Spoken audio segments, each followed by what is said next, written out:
بھی رات کے کچھ حصے کو قلت کے لیے یہ بولا جاتا ہے، یعنی کہ رات کے کچھ حصے میں اللہ احکم الحاکمین نے سیر کرائی۔ اس واقعے کو ابتدا کرتے ہوئے رب کائنات نے جو ابتدا کی ہے وہ لفظ سبحان سے کی ہے۔ سبحان اللہ کی ذات ہے، گویا کہ اللہ پاک ہے، اللہ ہر نقص سے، ہر عیب سے اور ہر کمزوری سے پاک ہے۔ اللہ اپنی عبادت میں تنہا ہے، یکتا ہے، واحد ہے۔ اللہ ہر قسم کی شراکت سے مبرہ اور پاک ہے۔ سبحان اس کو کہتے ہیں کہ جو صرف اپنی عبادت میں تنہا ہو، غیر سے مبرہ اور پاک ہو، اس کو سبحان کہتے ہیں۔ اللہ کا ہر فیصلہ ظلم سے پاک ہے۔ اللہ کے ہر فیصلے کو وہ کسی بھی اعتبار سے، کسی بھی حالت میں کوئی بھی انسان ہے، وہ بیمار ہے، پریشان ہے، غم زدہ ہے، دکھی ہے، نعمتوں کو پانے والا ہے، جو کچھ بھی ہے اس کے بارے میں اللہ کا فیصلہ وہ پاک ہے، کیونکہ اللہ کا ہر فیصلہ ظلم سے پاک ہے، اس لیے اللہ کو سبحان کہتے ہیں۔ اللہ نے اس سبحان سے ابتدا کی ہے، پاک ہے وہ ذات جس نے اپنے بندے کو سیر کرائی۔ مسجد حرام اور مسجد اقصی، پہلے حصے یہ مسجد حرام سے اور مسجد اقصی تک اس کو اسراء کہتے ہیں، اور پھر آسمان دنیا سے لے کے سدرۃ المنتہا تک، سارے آسمانوں کی بلندیوں تک، پھر اس کو معراج کہتے ہیں۔ لیکن عرف میں چونکہ ایک ہی نام لیا جاتا ہے جس کو معراج کہا جاتا ہے۔ مسجد حرام جس کو بیت اللہ کہا جاتا ہے، اور مسجد اقصی جو فلسطین کے شہر میں ہے، بیت المقدس جس کو کہا جاتا ہے۔ مسجد اقصی اصل میں دور کو کہتے ہیں، اس کے معنی دور کے ہیں، اقصی دور کے معنوں میں آتا ہے، اور یقیناً یہ بیت اللہ سے مسجد اقصی تقریباً 40 دنوں کا فاصلہ ہے۔ یہ 40 راتوں 40 دنوں کا فاصلہ اللہ احکم الحاکمین نے اپنے نبی کو رات کے کچھ حصے میں یہ طے کروایا۔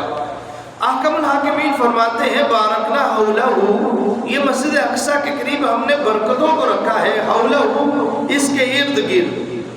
اب اس برکتوں سے مراد کیا ہے؟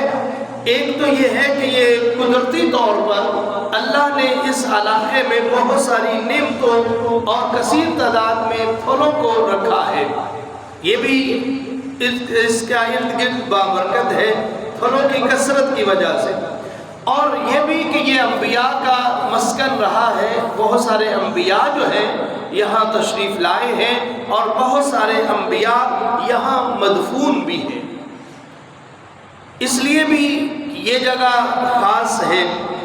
خالق کائنات رب ارض و سما نے خوبصورت طریقوں سے اپنے نبی کو سیر کروائی ہے۔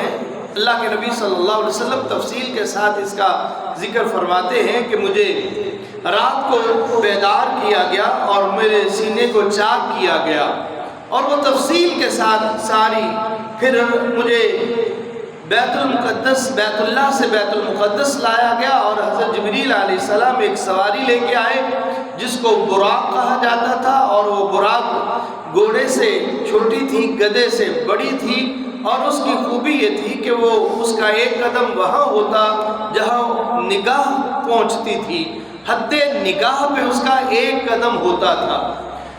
حضرت جبریل علیہ السلام بیت اللہ سے لے کر بیت المقدس میں لے کے گئے، اور بیت المقدس میں آپ جانتے ہیں کہ اللہ نے یہ اعزاز بخشا، امام الانبیاء بنایا، انبیاء اور رسول کی جماعت کا اعزاز اللہ کے نبی صلی اللہ علیہ وسلم کو حاصل ہوا۔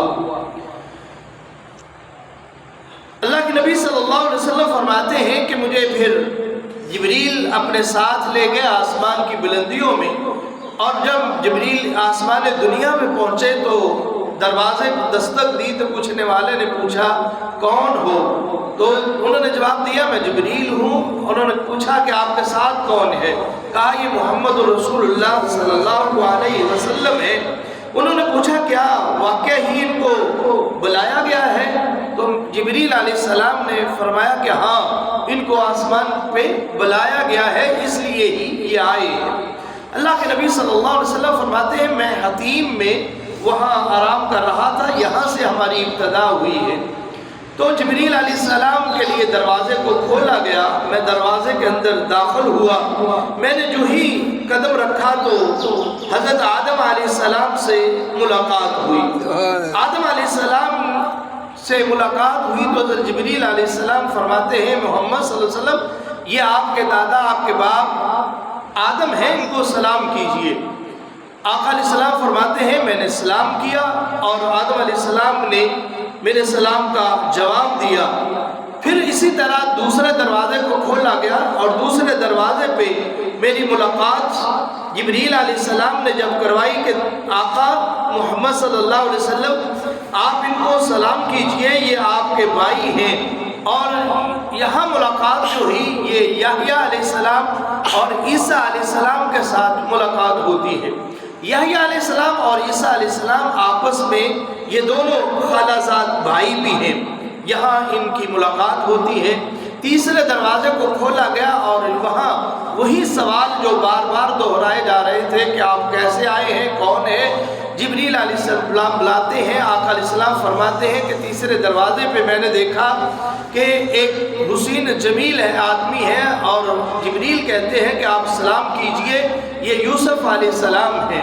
میں نے سلام کیا اور پھر آگے بڑھے، آگے دروازے کھلتے گئے، آگے میری ملاقات حضرت ادریس علیہ السلام سے ہوتی ہے۔ میں سلام کہتا ہوں، میرے سلام کا جواب دیتے ہیں اور پھر مجھے 5ویں آسمان پہ لے کے جایا گیا۔ میں وہاں داخل ہوا تو وہاں ہارون علیہ السلام سے ملاقات ہوتی ہے، اور اس کے بعد پھر میری اگلے ملاقات اگلے آسمان وہاں موسیٰ علیہ السلام سے ملاقات ہوتی ہے۔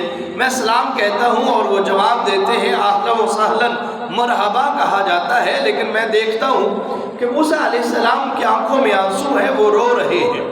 تو میں نے پوچھا یہ رو کیوں رہے ہیں؟ موسیٰ علیہ السلام کے رونے کا سبب کیا ہے؟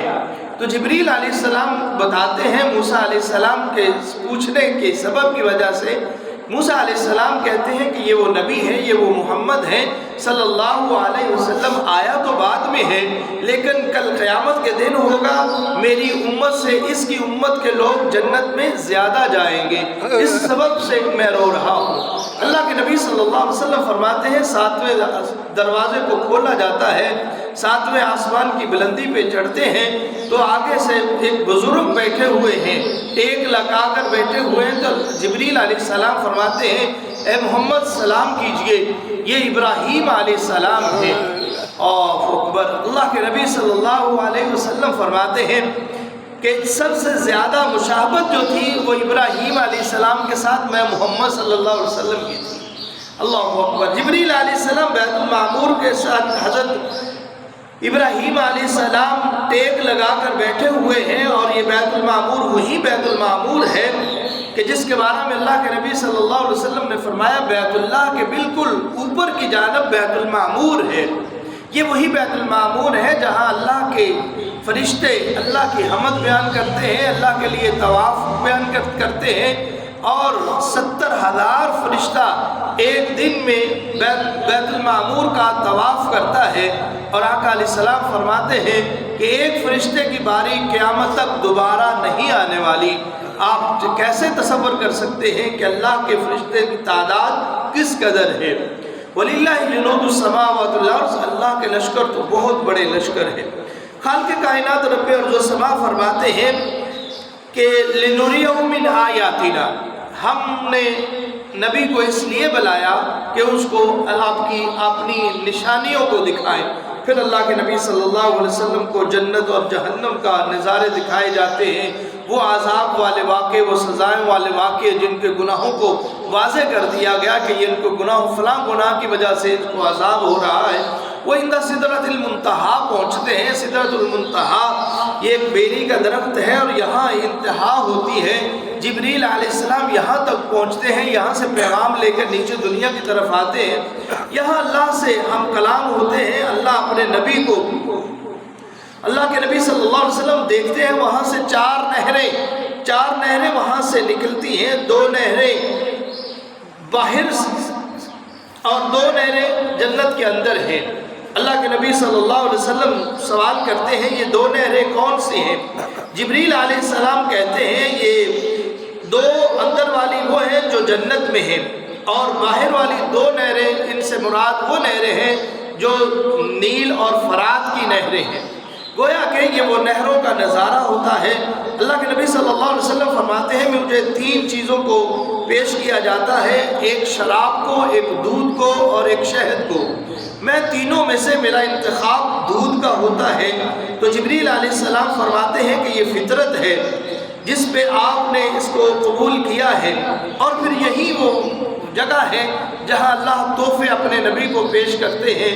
50 نمازوں کا تحفہ دیا جاتا ہے، اور یہی سے وہ 50 نمازوں کو تحفہ لے کر حضرت موسیٰ علیہ السلام کے پاس آتے ہیں۔ موسیٰ علیہ السلام کہتے ہیں کہ کم کر لو، کم ہوتی 5 ہوتی ہیں، لیکن اللہ فرماتے ہیں میرے نبی صلی اللہ علیہ وسلم آپ کے لیے اعزاز ہے، اس لیے لا تبدیل لکلمات اللہ، اللہ کے کلمات تبدیل نہیں ہوتے، جو اللہ کا فیصلہ ہوتا ہے وہ تبدیل ہونے والا نہیں ہوتا۔ اب آپ کے لیے تحفہ یہ 5 نمازوں کا ہے، آپ ان کو 5 نمازیں پڑھیں گے لیکن ثواب آپ کو 50 نمازوں کا ہی دیا جائے گا۔ اللہ کے نبی صلی اللہ علیہ وسلم کو وہاں اللہ تحفے عطا فرماتے ہیں، اور تحفوں سے مراد ایک تو 5 نمازوں کا تحفہ ہے، اور دوسرا سورۃ البقرہ کی آخری آیات کا تحفہ ہے، اور سورۃ الفاتحہ کا تحفہ ہے۔ یہ اللہ کے تحفے جو عطا ہوتے ہیں۔ خیر یہ تفصیل بہت لمبی ہے، اختصار کے ساتھ یہ ہے کہ وہ نشانیاں تھیں جو اللہ رب العزت نے اپنے نبی کو دکھائی ہے۔ خالق کائنات رب ارض و سما اسی صورت کے آگے جا کر اعلان کرتے ہیں وَكُلَّ إِنسَانٍ أَلْزَمْنَاهُ طَاعِرَهُ فِي عُنُقِهِ وَنُخْرِجُ لَهُ يَوْمَ الْقِيَامَةِ كِتَابًا يَلْقَاهُ مَنشُورًا۔ کل قیامت کا دن ہوگا، ہر انسان کے گلے میں، اس کے گردن میں طوق پہنا دیا جائے گا۔ وَنُخْرِجُ لَهُ يَوْمَ الْقِيَامَةِ، قیامت کے دن اس کو نکالیں گے، کتابًا، وہ کتاب لیے ہوگا، يَلْقَاهُ مَنشُورًا، وہ کھلی ہوئی کتاب کو پائے گا۔ اقرا کتابک، اللہ فرمائیں گے اقرا کتابک، اپنی کتاب زندگی کو پڑھو، کفا بنفسک اليوم علیک حسیبا، آج کے دن یہ تیری کتاب زندگی ہی تیرے لیے کافی ہے۔ گویا کہ اس صورت میں رب کائنات نے اس کا تذکرہ کھول کر بیان کیا ہے، اور آگے چل کے بھی اس کی تفصیل اور اس کی وضاحت کی ہے کہ کل قیامت کا دن ہوگا، انسان کے سامنے اس کا نامہ اعمال ہوگا، اور یہی وہ کتاب زندگی ہوگی جو اس کے سامنے پیش کر دی جائے گی۔ خالق کائنات رب ارض و سما فرماتے ہیں وَقَضَىٰ رَبُّكَ أَلَّا تَعْبُدُوا إِلَّا إِيَّاهُ وَبِالْوَالِدَيْنِ إِحْسَانًا، اللہ نے فیصلہ کر دیا ہے کہ اللہ کے علاوہ کسی کی عبادت نہ کی جائے، اور والدین کے ساتھ احسان کیا جائے۔ إِمَّا يَبْلُغَنَّ عِندَكَ الْكِبَرَ أَحَدُهُمَا أَوْ كِلَاهُمَا، اگر تمہارے والدین میں سے ایک یا دونوں بڑھاپے کی عمر میں پہنچ جائیں تو اللہ کا اعلان یہ ہے وَقُلْ لَهُمَا قَوْلًا كَرِيمًا فَلَا تَقُلْ لَهُمَا اُفٍّ، اپنے والدین کو اف کا کلمہ بھی نہ کہا کرو۔ یہاں تفسیر اس کی میں یہ ہے اف سے کیا مراد ہے؟ اف سے مراد یہ ہے کہ آپ کے باپ بڑھاپے کی عمر میں ہیں، آپ کی ماں بڑھاپے کی عمر میں ہے، اگر کوئی وہ بات کرتے بھی ہیں تو آپ یہ بھی نہ کریں ہائے افسوس آپ نے کیسی بات کر دی، آپ کو پتہ نہیں چلتا آپ کیسی باتیں کرتی ہیں، ابا جی آپ کو پتہ نہیں ہے، آپ کو معلوم نہیں، ماں جی نے آپ بڑھاپے کی عمر میں کیسی، فَلَا تَقُلْ لَهُمَا اُفٍّ، اف کا کلمہ بھی نہیں کہنا۔ وَقُلْ لَهُمَا قَوْلًا كَرِيمًا، جب بات کرنی ہے تو عاجزی کے ساتھ نرمی سے بات کرنی ہے۔ وَاخْفِضْ لَهُمَا جَنَاحَ الذُّلِّ مِنَ الرَّحْمَةِ، اپنے ہاتھوں کو، اپنے بازوؤں کو عاجزی کے ساتھ ان کے سامنے جھکا دو۔ وَقُلْ رَبِّ ارْحَمْهُمَا كَمَا رَبَّيَانِي صَغِيرًا، اور اللہ سے یہ دعا کرو اللہ ان دونوں کے اوپر رحم کر جس طرح بچپن میں یہ میرے اوپر رحم کرتے رہے۔ آگے رب کائنات نے تقریباً 9 پیغام دیے ہیں، 9